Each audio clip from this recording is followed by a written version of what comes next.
Andrew Berry, actually, the past couple of years, has traded for a wide receiver. He had Amari Cooper, he had Elijah Moore. These are some wide receivers who could potentially be traded. The contract number there is what they are owed in this upcoming year. A lot of them are in the last year. So Mike Williams, $17 million. He is coming off an ACL, I believe it was in week 3 or 4 last year. So that's a concern, obviously. Brandon Ayuk, 14.1. They've got a lot of mouths to feed in San Francisco. That will be an interesting one. Cortland Sutton. The Broncos are clearing the decks here. They got rid of Wilson. They got rid of a really good safety. Not a good year to be a safety. Their safeties are being plunged away. Sutton's owed $13 million. There's 2 years left. $13 million a year for 2 years.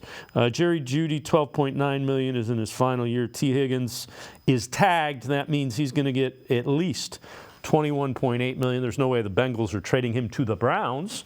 And Deontay Johnson is an interesting one. Reports he's not real happy in Pittsburgh, $7 million, and just 1 year left on his deal. The trade route, does that seem to make more sense? And you referenced Mary Kay Cabot. She's kind of been drawing the parallels with Mike Williams, just played with DeShawn Watson, has been productive, but he's been hurt, and he's coming off an ACL. I think he's going to get cut probably in the next, 48, 72 hours. I don't think he's a trade, or you're going to need to trade for him just because of how difficult the Los Angeles Chargers salary cap situation is. So that one definitely could make a lot of sense.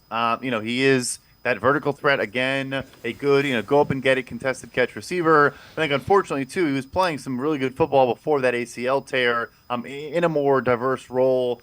Some quick hitters, some quick outs and slants and things like that, too, becoming part of his game and running after the catch. So he's intriguing for sure. Judy's the guy that's been on the market for, 2 years in a row now. I think Adam Schefter said there was an offer for a third and a fifth or something like that. Denver probably should have taken that offer. But yeah, maybe he's available too. And then, look, Brandon Ayuk, you're talking like maybe 2 firsts or at least a first and more. I don't think that's realistic. T. Higgins is not going to happen. And Deontay Johnson, like you said, the AFC North probably not going to give you a good receiver. You look at Mike Williams and you think, I'm with you, he's probably going to get cut.